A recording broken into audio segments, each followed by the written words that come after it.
Nah, di sesi selanjutnya kita akan sedikit menggeser fokus digital transformation for strategic expansion. Jadi bagaimana praktisi-praktisi di lapangan ini menerapkan proses digital transformasi untuk mengembangkan bisnis. Nah, sudah hadir bersama saya di sini ada Bu Christina, Pak Anang Effendi dari Google, dan Pak Ahmad Masuri dari Asuransi Takaful Umum. Nah, Bu Christina, waktu dan tempat saya persilakan ya, Bu.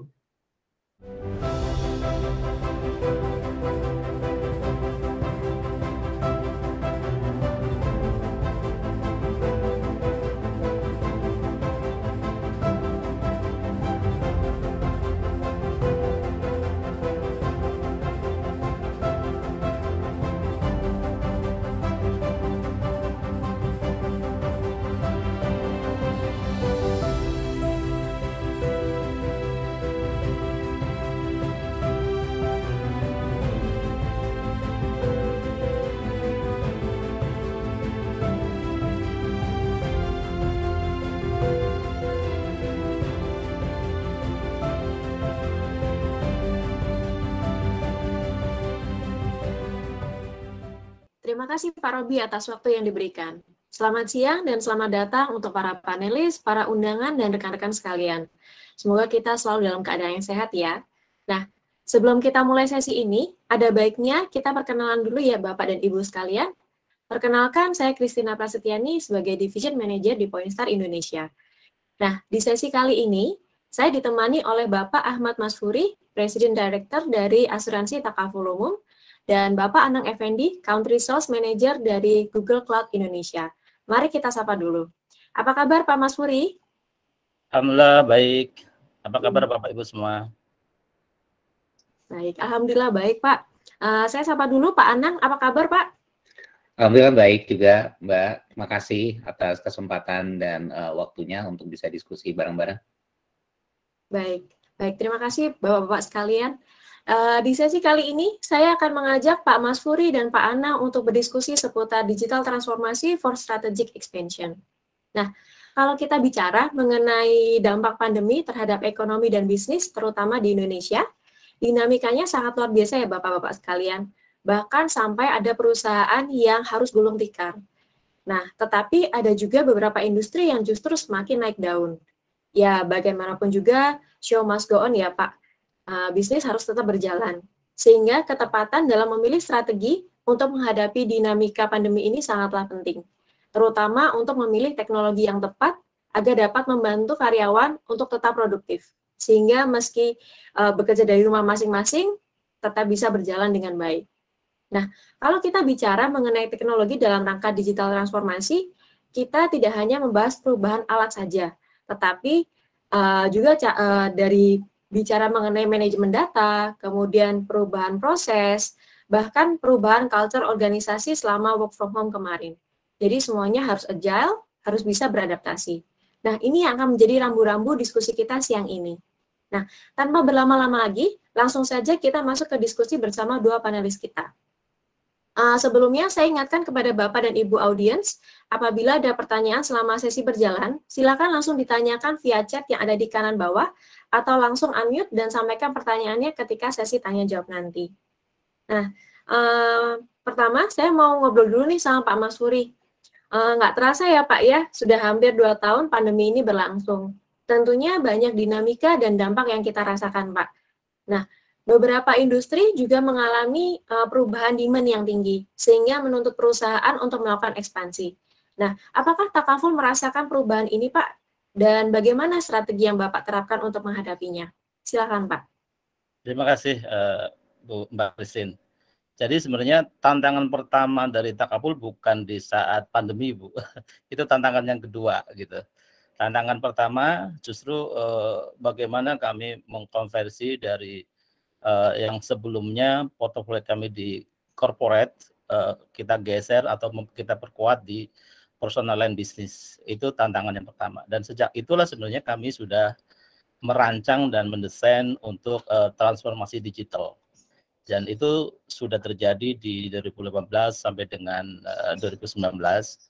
Dan alhamdulillah ketika pandemi menyapa kita di awal 2020, kita bisa dikatakan sudah ready untuk bisa melakukan proses bisnis secara work from home 100%. Nah, jadi sebenarnya sebuah kebetulan yang memang sudah direncanakan sejak awal.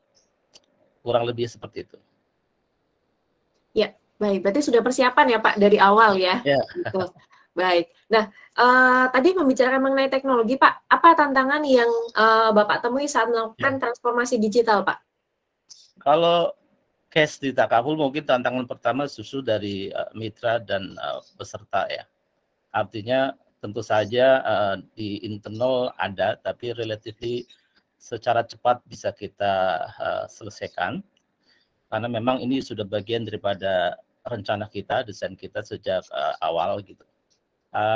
Terkait contoh misalnya mitra, karena sebagian mitra kami itu masih old style ya, jadi udah nggak terbiasa dengan pakai smartphone itu, padahal sebenarnya mereka dengan smartphone mereka bisa melakukan banyak hal, dari mulai pengajuan sampai bahkan memonitor capaian mereka, hak mereka dan yang lainnya. Tapi itu memang perlu proses waktu untuk edukasi dan yang lainnya. Memang lebih berat di itu proses untuk implementasi merubah culture itu. Ya, betul Pak. Memang adaptasi itu butuh waktu yang nggak sebentar ya Pak, ya harus pelan-pelan dan tepat gitu. Nah, terima kasih Pak atas jawabannya. Nah, mungkin sekarang saya tanya ke Pak Anang. Pertanyaan sama Pak sebenarnya ke Pak Anang. Pak Anang kan juga banyak diskusi ya dengan banyak perusahaan enterprise di Indonesia. Nah, apa Pak tantangan yang sering dikeluhkan nih? Oke, terima kasih Mbak Kristina. Sebenarnya dua hal, sebenarnya mirip apa yang dibilang Pak Ahmad tadi. Jadi yang pertama, pengenalan teknologi baru ya, karena ini kan namanya transformasi itu kan kita berubah ke arah digital gitu. Yeah. Tetapi seiring jalan kita melihat itu kan perkembangan digital di Indonesia. Kalau kita bicara tentang masyarakat umum, pemakaian handphone itu kan luar biasa sekarang ya. Penetrasi handphone maupun mungkin alat digital lainnya seperti komputer itu udah masif di Indonesia. Jadi misalkan ada aplikasi baru, masyarakat tuh akan cepat adaptasi. Nah, kalau dari segi teknologi benar, pengenalan dan edukasi tentang teknologi baru itu akan membutuhkan waktu. Tugas kita adalah bagaimana mengedukasi customer, penggunaan teknologi dan manfaat teknologi tersebut. Tetapi sebenarnya diskusi yang lebih banyak dan lebih panjang dan mungkin ukurannya tidak sama dengan kita mengukur misalkan penggunaan teknologi baru. Penggunaan teknologi baru kita bisa ngitung, oke, kebutuhannya seberapa besar, training yang dibutuhkan seberapa lama, pengerjaan proyek akan seberapa lama. Itu hitungannya bisa jelas, Mbak Kristina. 2 bulan kah, 3 bulan kah, 4 bulan, itu gampang dihitung, gitu kan, setelah kita diskusi dengan customer dan juga dengan partner kita.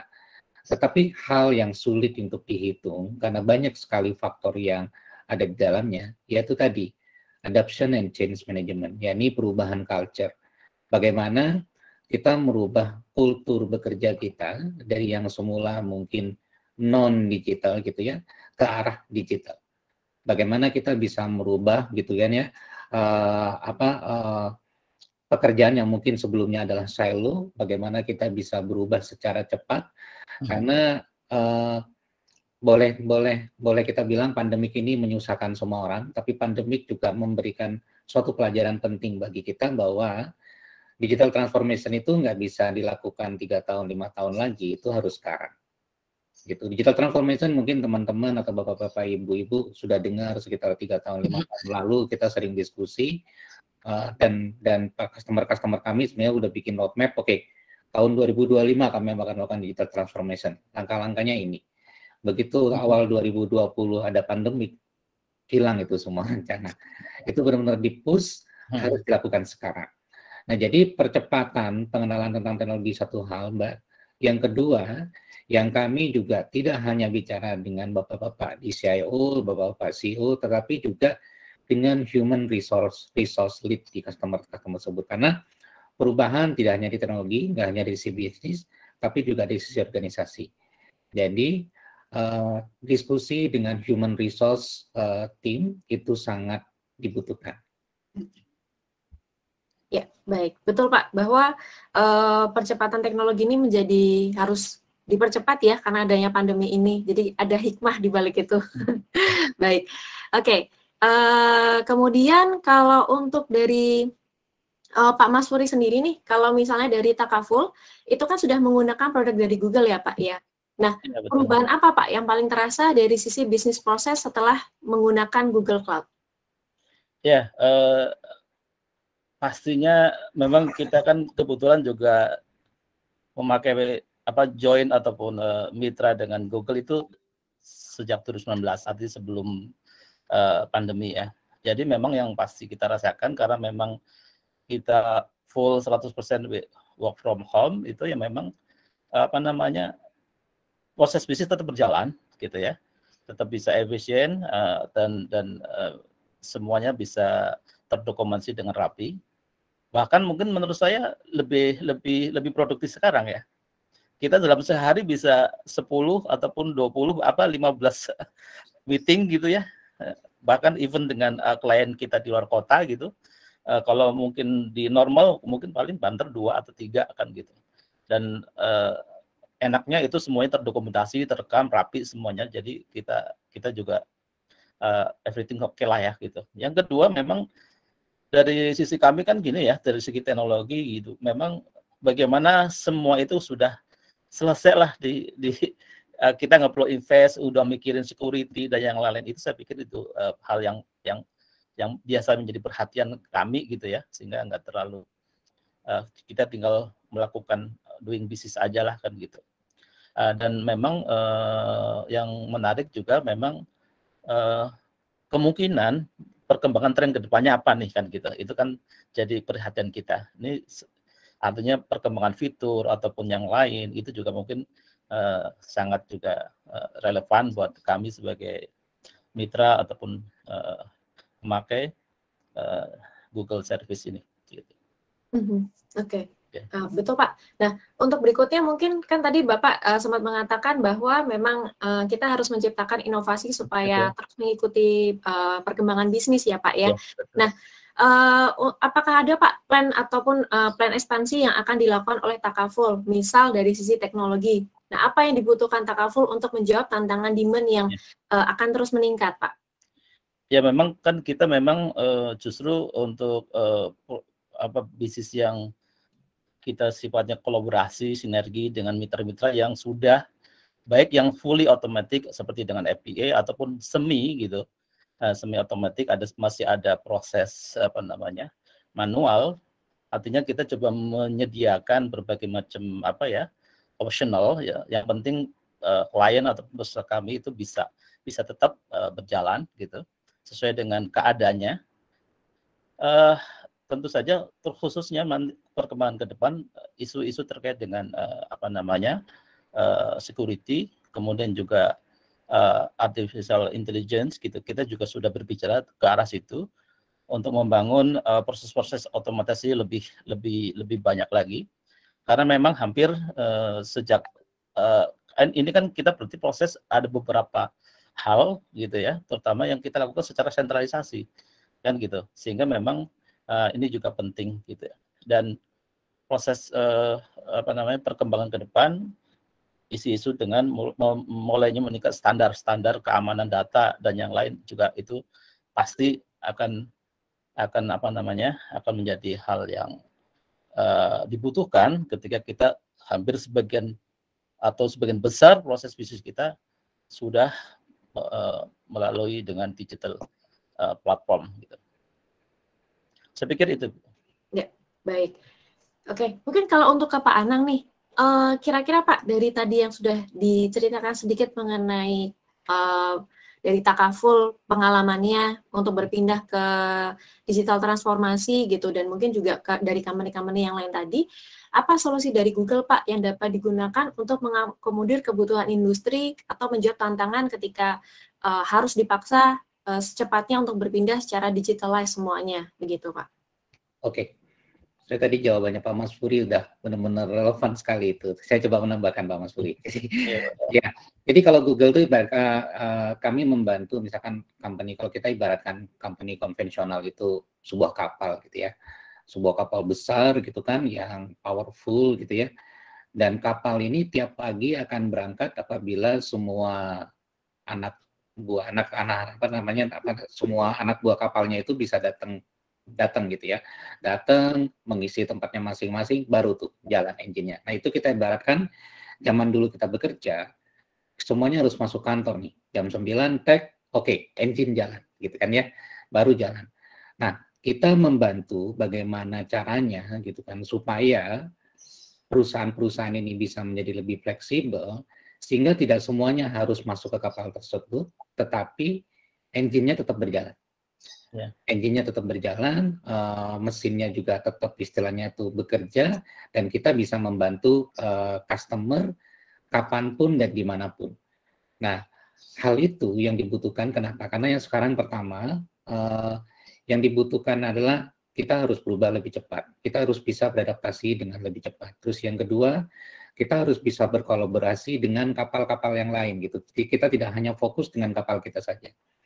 Bagaimana juga kita membuat kapal kita ini yang mungkin emang kalau dipaksa ya emang karena kapalnya besar ya. Kalau disuruh belok kanan belok kiri juga nggak secepat kalau kita pakai speedboat gitu. Nah, bagaimana kita bisa mengextend dari kapal tersebut dengan kita mempunyai beberapa speedboat tetap terangkai dengan kapal tersebut gitu ya, sehingga pergerakan kita lebih luas. Nah, itu yang kita tawarkan dengan dua teknologi kami. Yang pertama adalah Google Cloud, di mana kita bisa menyediakan suatu platform di mana customer bisa mengakses datanya dan aplikasinya di mana saja gitu kan, dan bagaimana cara mengaksesnya, kita punya yang namanya Google Workspace gitu. Bagaimana kita berkolaborasi tidak hanya dengan teman-teman kita yang ada di kapal kita saja, tapi juga dengan rekan-rekan terkait dan industri-industri terkait yang ada di kapal-kapal lain. Nah, itu yang kami coba jembatani sebenarnya Mbak Christina. Dan kebetulan Google, kami lahir sebagai teknologi company dari awal, jadi kami coba menularkan istilahnya digital culture yang ada di kami, bagaimana kami bekerja sehari-hari ke customer kami. Dan yang terakhir, yang kami tawarkan tidak hanya perubahan tentang sisi culture dan cita culture tadi, tapi kita juga menawarkan ekosistem, digital ekosistem. Sudah banyak customer-customer kami seperti Mas Furi dengan Pak Kuda menjadi customer kami menawarkan digital ekosistem itu terhadap customer-customer kami yang lain untuk bergabung dan memanfaatkan teknologi yang sama sehingga bisa berkolaborasi secara bersama-sama. Mungkin itu Mbak Christina, semoga menjawab. Ya, baik. Terima kasih Pak penjelasan yang detail. Nah, sebelum kita beralih nih ke Q&A Pak, last question untuk Pak Anang. Mungkin kira-kira apakah ada Pak pengembangan atau teknologi inovasi apalagi nih yang akan dilakukan oleh Google di masa depan? Ya, kalau teknologi harusnya akan lebih banyak lagi yang muncul ya Mbak ya, terutama untuk masalah data ya, data analitik dan bagaimana kami bisa membantu customer untuk mengambil keputusan lebih cepat gitu kan, bagaimana berkolaborasi lebih baik. Jadi enhancement untuk produk akan terus ada. Tapi satu hal yang kami bisa berikan informasi bahwa produk dan solusi itu satu hal yang bisa membantu, tapi hal yang paling penting adalah keberadaan kami di Indonesia gitu ya, bagaimana Google bisa membantu lebih dekat lagi ke customer, bekerja lebih erat lagi dengan partner kami, dengan komitmen kami untuk bisa berkembang lebih banyak lagi.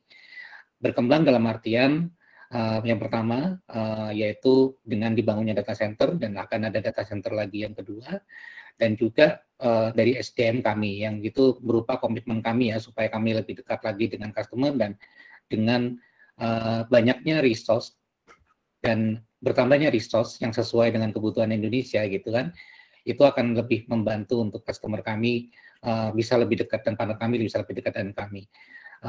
Sebagai contoh, pada saat saya join Google di 2019, mungkin jumlah personel masih bisa dihitung dengan jari gitu ya. Sekarang kita sudah 80 orang mungkin dari Google Cloud. Jadi penambahannya cukup signifikan dan kami akan terus berkomitmen untuk bisa menambah resource kami lagi. Teknologi kami keberadaannya juga lebih dekat dengan adanya data center baru di Indonesia, sehingga menjadi lebih relevan dengan kebutuhan yang kita punya. Mungkin itu Mbak Christina. Baik, baik. Betul Pak, terima kasih penjelasannya detail sekali nih. Jadi semoga menjadi inspirasi dan menambah ilmu untuk rekan-rekan sekalian ya. Sepertinya juga kita waktunya juga sudah habis ya. Mungkin saya bisa ucapkan terima kasih kepada Pak Masfuri dan juga Pak Anang sudah berkenan untuk sharing-sharing dan berbagi tips mengenai digital transformation for strategic expansion. Nah, semoga kita dapat berjumpa kembali di lain kesempatan. Terima kasih, saya kembalikan ke Pak Robi. Terima kasih. Terima kasih.